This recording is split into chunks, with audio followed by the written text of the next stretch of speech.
Hello, everybody, and welcome back to another episode of the Big Bros podcast. Welcome if it is your first time joining. My name is Ilan, and I'm joined by my lovely friend and co-host Jeremy. But more importantly, we are joined today by Sarah Grynberg, who is the host of a Life of Greatness podcast, an author, mindset coach, and speaker whose work explores what it means to live with purpose, meaning, and fulfillment.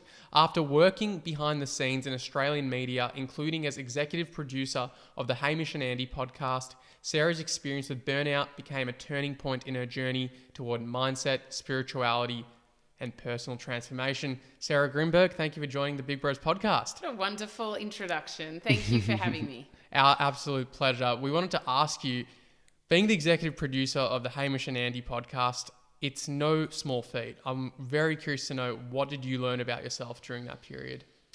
What I learnt about myself was, it was more about what I learnt, not so much about myself, but about what it's like to work in a team that's very successful on, a very successful podcast, is more so how you can be a leader and still be very kind. And the boys demonstrated that for the 4 years that I worked on the podcast with them. They were extremely kind and generous, and they were just really, really, really great people to work for. And it's really amazing to be able to work in a position on such a great product and see how everything works behind the scenes. And as I said, I did that for 4 years, and we had a really tight team at the time, and it was really great, and they were fabulous. And you want to work harder for people who are so kind and nice to you. And also, obviously, they're two of the biggest names in Australia, and to know that they have no egos and they're as funny as what they look like on TV and radio and podcasting was such an amazing, amazing opportunity. And I was so grateful that I was able to have that for that many years. How long did the good days last until you started to notice that things were starting to get too much? So it really was this moment where I was completely burnt out, and I got really, really sick with the flu. And, as Eckhart Tolle calls the dark night of the soul, which it absolutely was, they say you hit these dark moments to then either move forward in a direction that is better than the one you had, but you have to go inside to be able to do that. And I mean inside as in look within. Or you choose to live the rest of your life within that suffering, right? And you don't make any change. And I knew for myself, no, I need to make change because this is not going well for me. And I was very unhappy. So really, I threw myself into every personal development book under the sun. But the difference was, people read books or they'll listen to our conversation today and they'll get it, but they'll do nothing in their life to change anything, even though they might want to. I was so desperate that I changed everything I could. And within a short period of time, my life changed. So it was interesting because I was still scared to leave that radio job. I thought, I've got to do it. It's money. It's such a good role. Everyone would love this job. And then they said to me, because remember, we were recording the show from Melbourne, but it was going into Sydney. And so they wanted me to move to Sydney as the producer. And I was, it's not going to happen. My whole family's in Melbourne. I'm not just going to take off for a role that I actually don't even like. So then if I wasn't going to do that, then my role would be redundant. And I was like, oh, okay. And I remember not being too fazed by it, which was very unlike my personality. I had a knowing I would be okay. And I can't explain that except a really deep knowing from the work that I was doing that this stuff doesn't happen to you just because. And then 2 weeks later, I get a call, and I'm still working in the role for a few months till the end of the year, from the general manager of the business and the head of podcasting, who I'd known for years but not well. And he'd just been assigned the year before to be the head of podcasting, but had also worked in other roles.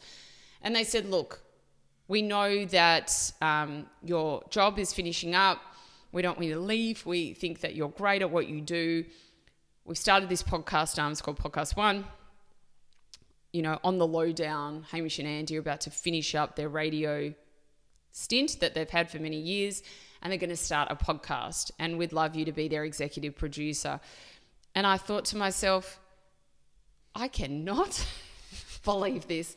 I cannot believe that I am going from this hellish environment, done all the work on myself, and bang, getting like this unbelievable opportunity. And then for me, I was like at the time very interested in true crime podcasts. And I was like, I really want to work on the true crime podcast as well as a producer. And they said, that's absolutely fine. So I started in this new role. I had no idea about podcasting, but honestly, at that time, no one had an idea about podcasting. No. Like it wasn't like now. Like what year is this?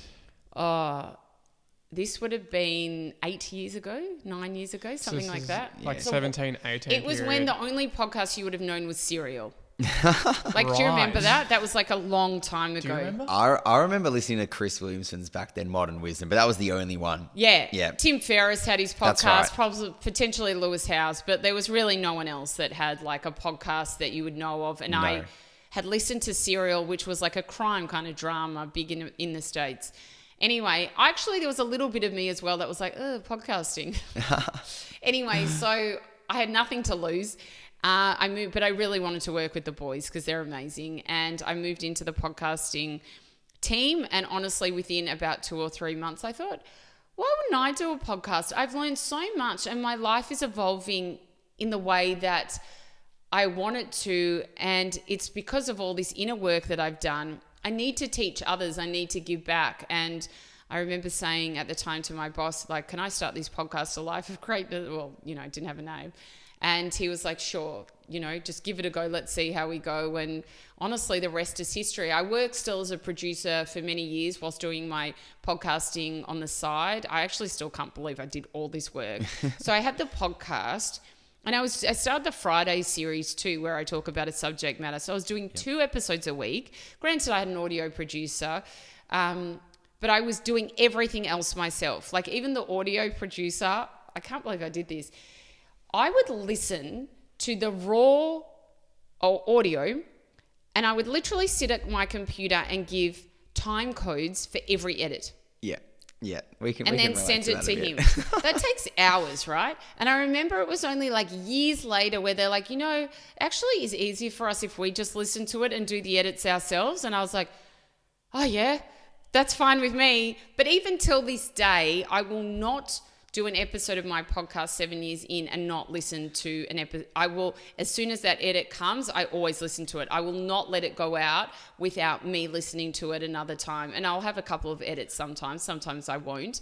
That's, me being pedantic, but I'm like, nah, this is my work and I must listen to it to make sure it's okay. But I did all of that and I was doing the true crime podcast, EPing Hamish and Andy. There was some health podcast I did for a period of time. Then towards the end, Josh Frydenberg was the treasurer of the country and the company listener came to me and said, we want you to do this podcast with Josh. So I hosted a podcast with Josh whilst he was the treasurer and I still did my podcast. And I was like, guys, I don't want to be a producer anymore. I want to focus on my podcast and, I need to exit. And they were totally understandable. And then I moved on to working on my podcast full time and writing my book and speaking and all that kind of stuff. Well, it's a lot there, hey, and you did a lot as you've recounted, and it makes me think about work ethic, especially work ethic from Gen Z. We're in our mid-20s, our generation. We had Adir Schiffman from the Contrarians on previously as well, and some of his biggest advice was in your 20s, just work hard, just build up the reps working hard. You did that in your 20s, you did it in your 30s as well. How do you view work ethic now in the Gen Z generation? Do you feel like it maybe isn't at the level it used to be and there might be a level of entitlement and just wanting to get the big gig right quickly, immediately? Yeah, so I've obviously worked with some people who are excellent. And I think this is also not just in your 20-year-olds, Gen Zs, it's just across the board. A few things. So I've worked with people who might be good at what they do, but they never hit a deadline and they never tell you they're going to not hit a deadline. And that's one of my biggest bugbears. If you can't meet the deadline, there's not a problem in that, but don't not tell me you're not going to meet the deadline. That's not cool. Yeah. And I think when someone meets deadlines, is really open if they need a couple of extra days or whatever. There's not a problem with that, but just be open and communicative with the other person. I do think there are a lot of young people out there that want to get to the top really fast without doing the work. And I mean, don't we all? But you do have to do the work, and they expect like a really big salary in a short period of time. Someone was telling me it's because of TikTok. I don't know. I'm on TikTok, but I'm not regularly on TikTok, if you know what I mean. But I think you have to be realistic. And I remember when my first job, I was doing a postgrad in PR at university, my second degree, and I, during the day, was working as a junior publicist at an entertainment PR firm, and I got paid $27,000 a year, and that was 5 days a week, and I slogged it out, right? And I know times have changed, but you can't expect to be paid $100,000 a year, which apparently a lot of people at that age do, when you've got no experience. Like, it's not realistic. So I just think that sometimes people need to understand what is the experience that I have and what are my expectations, because it's not so much about age. It's matching how good you are at what it is that you do and your experience. Yeah, it's interesting you mentioned that, because the person that wants a $200,000 job for doing a $60,000 kind of type of job doesn't understand that the work that they do and the limitations, and rather the fact that there is not as much room to make mistakes. So I think everyone kind of wants to trade in the good, but not realize that there's a lot of other consequences and externalities that do come with that as well. I'd love to know, you mentioned it briefly before, and I'm still thinking about it. You said you had to do a lot of personal work, and we kind of briefly touched on it, but when you launched into personal development, what did that look like? Did that look like reading books, listening to podcasts? And if so, what were the actual practical steps you had to do to start, as you've coined before, rewiring your brain? Yeah, so basically a lot of my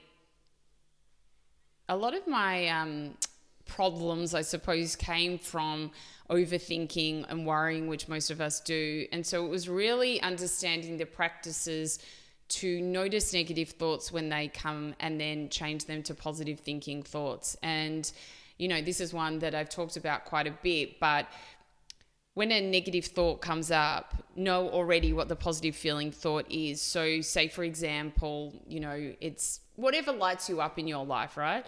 A partner, a dog, a cat, a job that you have, a place that you go on holiday, whatever it is for you. But know what that thought is before the negative one comes up, and use that same thought every time. So say it's something like a beautiful place you go on holidays that just makes you feel so good every time you think about it. Negative thought comes up, change the better feeling thought. And you might have to do that 70 to 80 times a day when you first start doing it.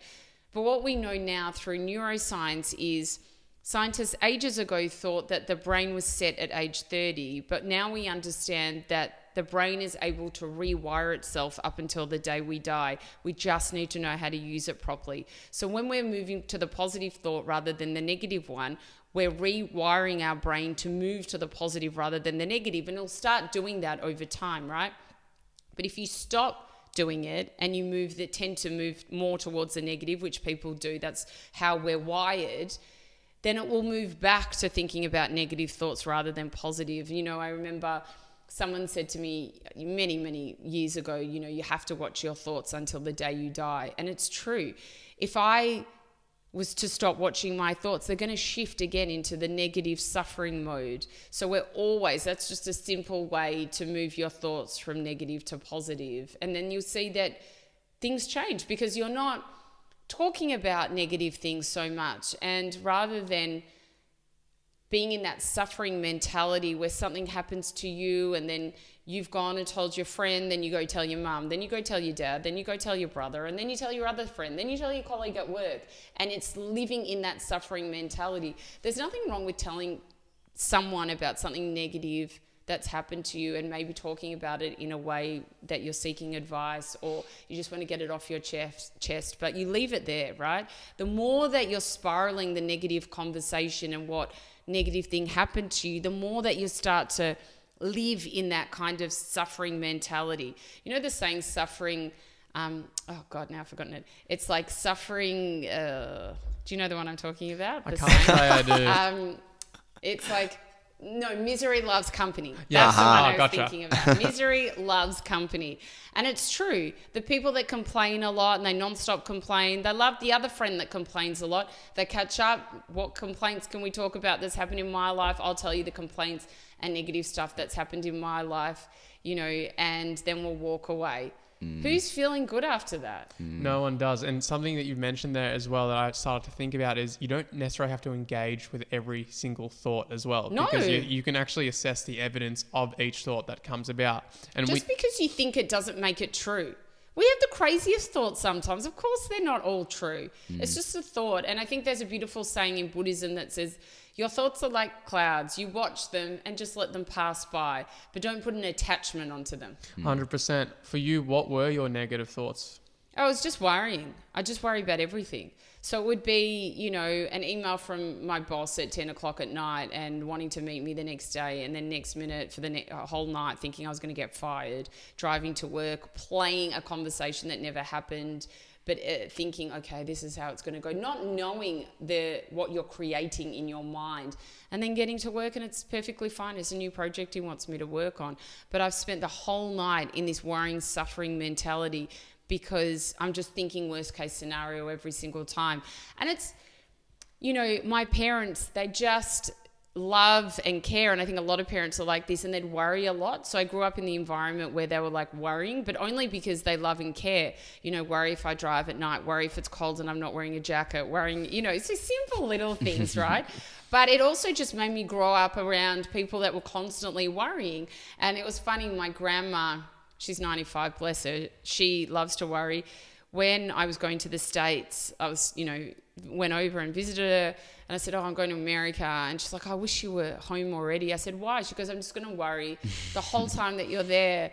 And I said, why though? And she goes, it just gives me something to do. So like that's the mentality back then where we realize now that worrying is not going to sort anything out. It's only going to make you feel terrible. So that was my mindset. And it also affects your mood. So you've got a negative mood, you're worried, angry, you haven't even caught the thoughts that have brought you to that point. You just feel like that. We don't feel like that unless we've had thoughts to get us to that place. So when you're catching your thoughts and you're turning them from negative to positive, your body doesn't have the time to get into that foul mood that can happen.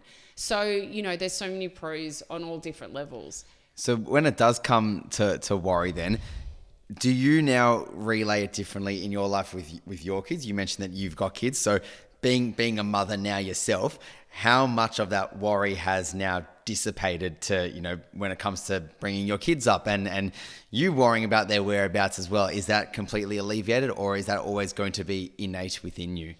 Look, I definitely don't worry as much as what my parents worried about me, and they still worry about me. But at the same time, if there was a problem, I'd help them sort it out, or understand that sometimes you go through negative things, and if it's only a little thing, it actually builds resilience. Yeah. And I understand that. I actually did an episode on it, a 5-minute episode on it the other day. And knowing that and having that information allows me not to worry. So if something goes on and they're sad or whatever it is, I know that that's building them towards something greater, because if we actually don't have that negative stuff happen when we're young, we become adults that just can't cope in life. Sure. So knowing that allows me not to worry so much. No, that's absolutely crucial. And truthfully, over time, you do develop that skill, and in doing so as well, you might not be able to change the automatic thoughts that come about, but you'll be able to change your response. And I think that's like one of the main things you always promote for someone who has like general anxiety disorder. You're trying to increase the time from stimuli to response so they can actually have time to think of an adaptive way. But also part of it, and this is something that, given your work and given who you've interviewed, it's recreating your identity as well to be that sort of person that doesn't just automatically respond to each negative thought, but you become that person that can evaluate each thought. When speaking to someone like Joe Dispenza, who I believe was the first guest on your podcast, what did you have to learn about kind of parting with certain aspects of your identity to make space for new traits or traits that you already have? Well, I think it was really analysing what is not serving me. right? And it was definitely the mindset, which we've spoken about. I think the other thing was being very careful about the words that I said to myself as well as others. So not only the internal narrative, but the external narrative. Am I engaging in gossip or negative chatter about, someone else? And really thinking, I don't want to do that anymore. Yeah. It doesn't feel good. And just because someone comes to me and they're venting or saying something negative, I don't need to agree with them or even take part in the conversation. And so I really had a good think about that. And honestly, I was like, I'm not going to do that anymore. Like, it was really a decision like that. Like, nope, it's not for me. Is that difficult? A little bit. But then again, it's one of those things, if you're watching your thoughts, you're also watching what comes out of your mouth. It kind of is aligned. And it's interesting, and I say this in a lot of my talks, when you gossip with someone or they gossip with you and you gossip back, there is a 90% chance that they're going to go and gossip with someone else. And it's like this whole idea of this triangulation theory that, you study in psychology that you would know about. And so when you have people in your life that are like that, there is a part of you that goes, I don't know if I trust them, because they've just said X about Lucy. Why wouldn't they say that about me too? Because Lucy's a good friend of theirs. And I realized I didn't want to have friends in my life like that. I didn't want to have friends that I couldn't trust, that I didn't think had my back, it just was something like, no, I don't want this for myself. And so I turned off the tap in that sense. And I made a conscious decision that I didn't want to talk badly about other people, and that if people engaged with me, that I wasn't going to engage back. Yeah, and with that, because a large part of that is talking about worrying, but worrying about what other people might think of you for changing in a way. Change can be that word where a lot of us might meet it with negative thought patterns. A lot of people might say you've changed, and that's a bad thing that you've changed. You've changed because you're not involved in our gossip sessions anymore. So when you decided to change as that person and not involve yourself amongst the rubbish that you didn't need in your life, how did that feel amongst your friends at the time? And was it maybe a positive experience in a way for you, because you might have realized that the ones that didn't adapt to how you wanted to be, you didn't need in your life anyway? Well, it's interesting. I've gotten asked that question a little bit. No one ever said anything to me about it. Like, they weren't, which, some people do get it, like, oh, you've changed. But no, I never got it. I had a really good friend that was also going on her own journey in personal development, so we got to talk a lot together. I think I inspired quite a few of my own friends to kind of do the same thing. And if anything, there was a group of us, a group of my friends that we weren't one group together, separate, but they were all friends with me, that I became even closer with, because we were doing so much inner work on ourselves, that we would have these fascinating conversations, really philosophical about life and so forth, that it strengthened some of my friendships, where they're my best friends, where it might have been, we were friends, but it was on that superficial kind of level, depth, but superficial, and it's like unbelievably strong now. And the ones that, I suppose maybe weren't like that, and there wasn't many, they just drop off, right? You don't have anything so much in common anymore, and there's nothing wrong with that. There's no big falling out or anything. You just move apart. Probably not interested in you so much anymore. You're not really so much interested in them, and it's just kind of a mutual moving apart. But I really do think that it actually bonded me with people, because, people always say to me when I do talks and there's Q&A after with the audience, they'll say, I've got this mother or partner or friend, and I really wish they'd change, and I'm loving being on this personal development journey, and how do I make them change? And we all know that, you can take a horse to water, but you can't make it drink. And it's actually worse for you and them if you're trying to force them to be a certain way. And I always say, you be the example. And that's exactly what I was. I just went about my day, and I just lived as the highest and best version of myself I could be. And I think that inspired people to do the same. And if anything, then others were reaching out to me that I kind of didn't really even know or didn't know well. And they wanted to become closer to me because they liked who I'd become or the work I was doing. And obviously when I started the podcast, it then went on to a public platform, and I really think that people warm to me even more. But it's an interesting thing, because when you're moving yourself up here at a higher kind of what you would say is vibration, if we are energy, Yep.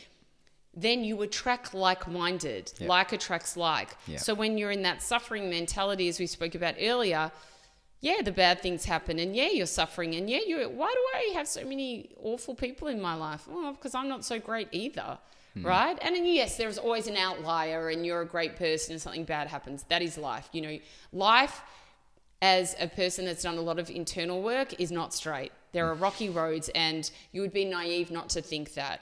But you attract a lot of happier, similar types of people to you.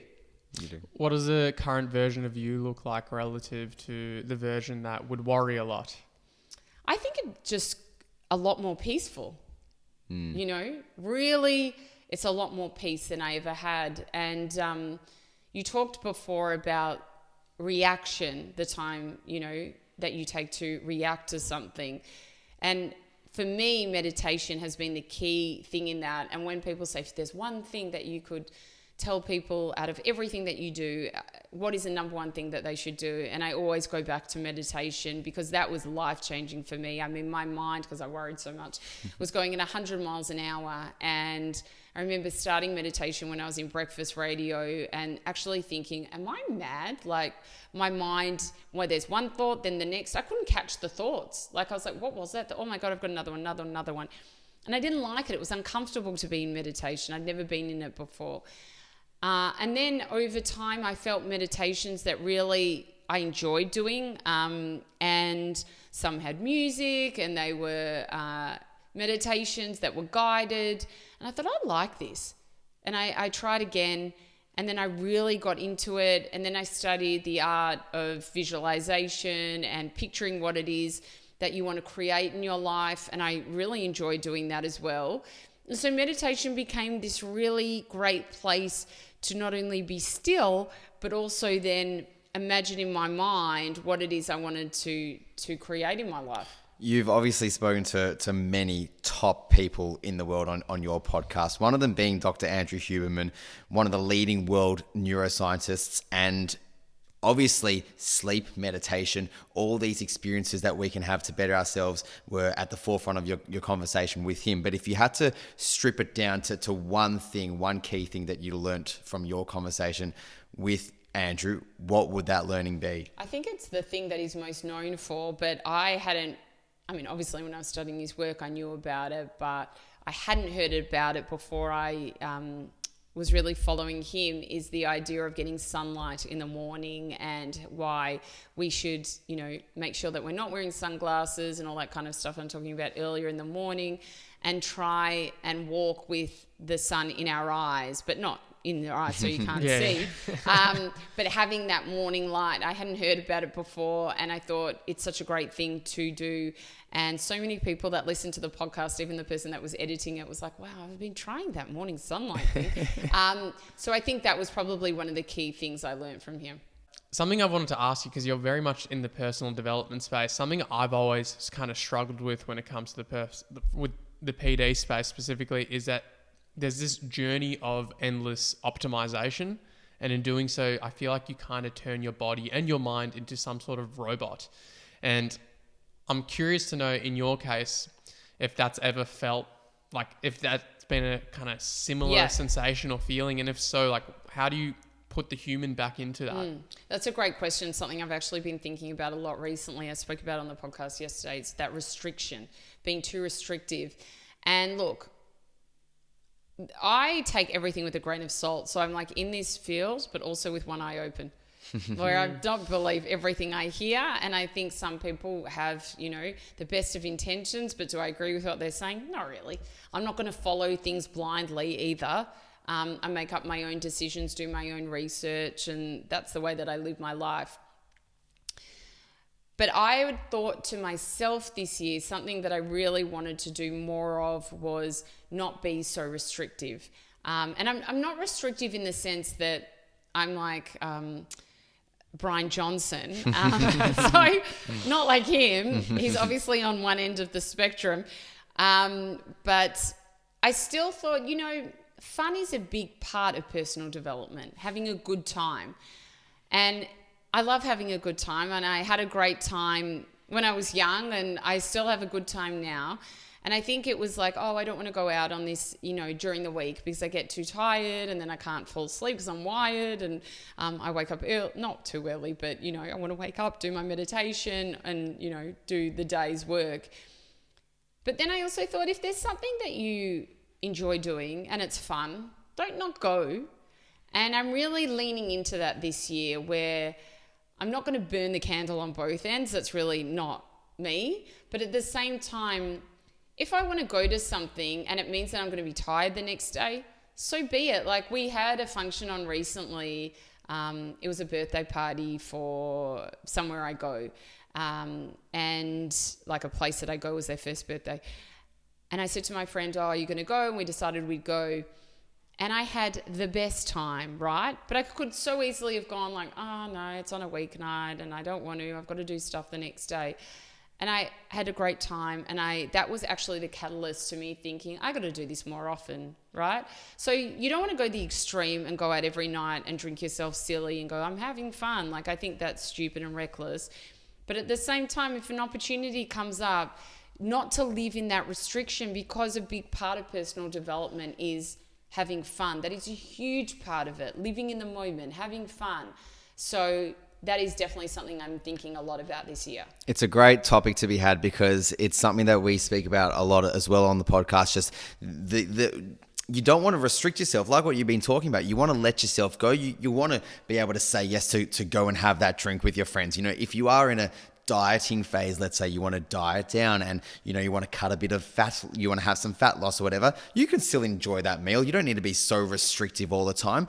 And speaking there, you mentioned that fun is a big part of personal development, but sadly I feel like it's an aspect of personal development that actually isn't spoken about enough. I don't feel like it's emphasized enough. I feel like we're so hell-bent on getting the key pillars down of, sleep, nutrition, fitness, locking in, so much about this lock-in culture that we lose that element of having fun.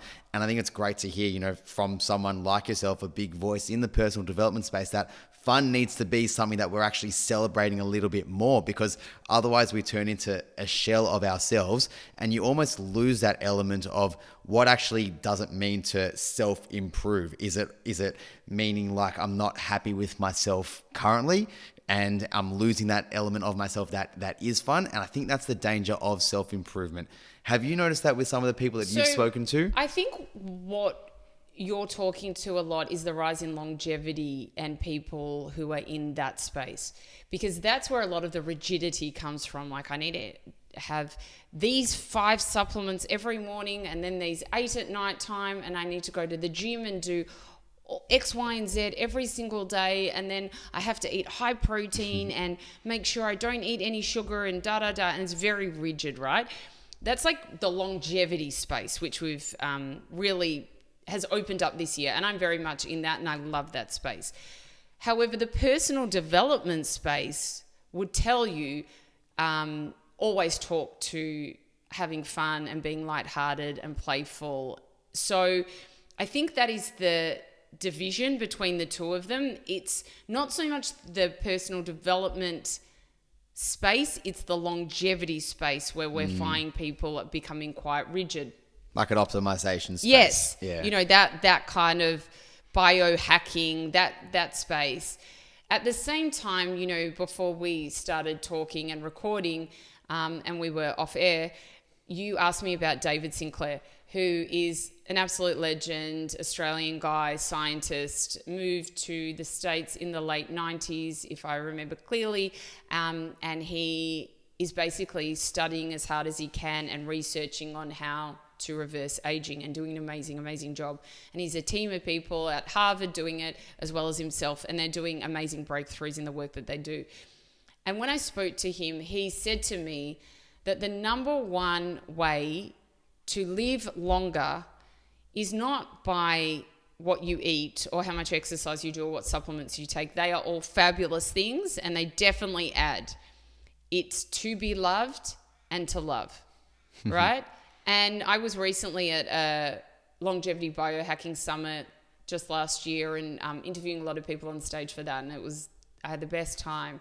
And that actually kept coming up through every conversation. You can do as much as you want, but if you're not loving and being loved, and even if you don't have a partner to be able to do that, and David Sinclair said this, so it wasn't a joke, have a dog or something that you can pat and cuddle, and the dog's going to love whoever it's with. You know, if they treat them well, if they walk them and they feed them, then usually a dog will fall in love with you. That's all you need, but you need to have that in your life, and that will allow you to live longer. So I think about that a lot. And I think that love and fun, they kind of tie into each other a lot, because, you know, having a loving partner is usually having some sort of fun element with them too. And I think that is far more critical than everything else. But in saying that, I also think that the longevity space, as I said, I'm very much in, I love a lot. There's so much great stuff coming out of it. You know, the supplements that people can take now, what they're studying about, you know, muscle mass and training and just everything, you know, reversing aging, things like that. It's incredible. But I think we do need to have such an element of fun and having a good time too. And it is something that is missed a little in that space. Yeah, well, I think that whole element of love comes back to your why, doesn't it? You know, your why as to why you're doing the thing that you're doing. With you, I'd imagine it would be you love what you do. You love your podcast. That's probably like your baby, like you mentioned, where you would be so pedantic and go back and do your edits. Even if you had someone doing the editing for you, it's because you love it and it's your why. And I think it comes back down to that with no matter what you're doing for your job, for your career, for your side hustle, you will stick to something if you love it and it's a strong enough why. You mentioned before as well when you changed from your burnout stage and then you went through that personal development stage, it's because you had a strong enough why to do it. Because as humans, if there isn't that strong enough why, you're just going to stay the same, aren't you? You're not going to action that change. So having a strong enough why and also doing something that is almost like a service to others, it's something that Ilan and I have been speaking about recently. But do you feel like that's also an important point that you would almost encourage people in their 20s in particular to do, is to do something that is of a service to others to get that love and get that feeling of why and fulfillment? Yes, I think service has become a huge part of what I do and something that just lights you up more than anything else. I mean, getting an email from a listener or having someone stop me in the street and tell me about how much an episode affected them. And as I mentioned, those 5-minute episodes where I talk to a subject matter are really doing very well. And people will often say, I love the one you did on friendship or whatever it is. And I feel so good that I'm able to give something to them that and it's a free thing as well, that they can then take away and be able to use in their life. That lights me up more than anything else. And I genuinely, I interviewed someone on the podcast yesterday, and it was a face-to-face interview, and we had such a good chat, and he nearly cried a couple of times. I nearly cried once. And I drove home and I thought, this is the feeling that is worth $1 billion. That was such a good conversation. You feel it, they feel it, and you walk away on top of the world, and it's like, this is what I do it for. As we wrap up, I'd love to know, out of all the high performers and thought leaders that you've had on, is there any one guest that you've had that has challenged you to see life or view life in a different way? Look, I think I get that nearly every day, but someone that did stand out to me, she was just such a beautiful soul, is Olivia Newton-John. Wow. And I had her on the podcast a year before she passed away.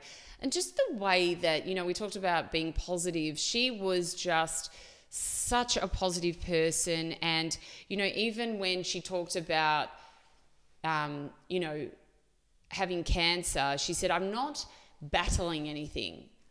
She said, I don't like it when people say, they're battling cancer and they've got this fight that they have to do. She goes, I'm not battling anything. I'm not fighting. And it was, again, the change in the way that she looked upon it. She wasn't sick. It's a complete shift in how she viewed her situation. And it was so inspirational, such a kind and loving person. And I just think really like interviewing her has to be one of the most favorite episodes that I've done. Sarah, thank you for sharing that. For our closing tradition of our show, we have what is called the sweet spot. As you can see, baked by Jeremy's mother, some beautiful muffins. And in this sweet spot question, we would love to ask you, what's one moment in the last 6 to 12 months, whether it be personally or professionally, where you look back on and think, gee, that was an elite moment? Something I've done, or something can be something that someone else has done? So, yeah, where you are involved, Yeah. that's acceptable. So I've thought a lot, and I actually wrote about this in my Substack. I feel that recently a lot of people have been really kind to me, and nothing goes unnoticed. I notice when people are super kind, and it's been a few different scenarios where, you know, for example, even though this is so little, but it's such a perfect way to summarize kindness. I was going to the football a couple of months ago with my family, and we're on a packed train, and this kid who would have been, I don't know, 15 or 16, he got up from his seat when he saw me to give me his seat, and I just thought, oh my God, that's so nice. Like, it's not like I'm injured or 90. So it was very kind of him. And, you know, he did it. No one really saw. It was just out of the goodness of his heart. And I sat there and I just was quite chuffed and thought that was really, really sweet. And then we got off the train and he was like walking quite a bit ahead, but I could see him. And I noticed that his dad, who wasn't sitting with him at the time, but had seen the whole thing, had walked over and just put his arm around him and kind of like squeezed him close. And I thought, you know, this boy gets up, gives me his seat on the train, and I'm so taken aback and feel so loving, and he's really just made my day. And yet at the same time, his dad has witnessed this whole thing and he's made his dad's day too. And I thought that's just a perfect way to summarize how much kindness can really affect not just one person but another. And I think that, as I said, a lot of people have just been really sweet. Like if I've asked people for advice, some business people, they've been happy to give me advice, you know, not expecting anything in return and going out of their way to help me or do whatever it is that I need. And I just think that's such a beautiful thing, and it never goes unnoticed. And I think the more kindness we can put into the world, the better. Sarah, perfectly summarized sweet spot. That is on par with like the definition of what a sweet spot is. So thank you for that. Where can people find you and your podcast for those that don't know already? So A Life of Greatness is on Apple Podcasts and Spotify. It's also on YouTube under my name, Sarah Grynberg. You can find a lot of the short clips on Instagram and also my website at sarahgrynberg.com. Awesome. We'll link all of that below. Thank you so much for joining the Big Bros podcast. It's been an absolute pleasure. Thank you.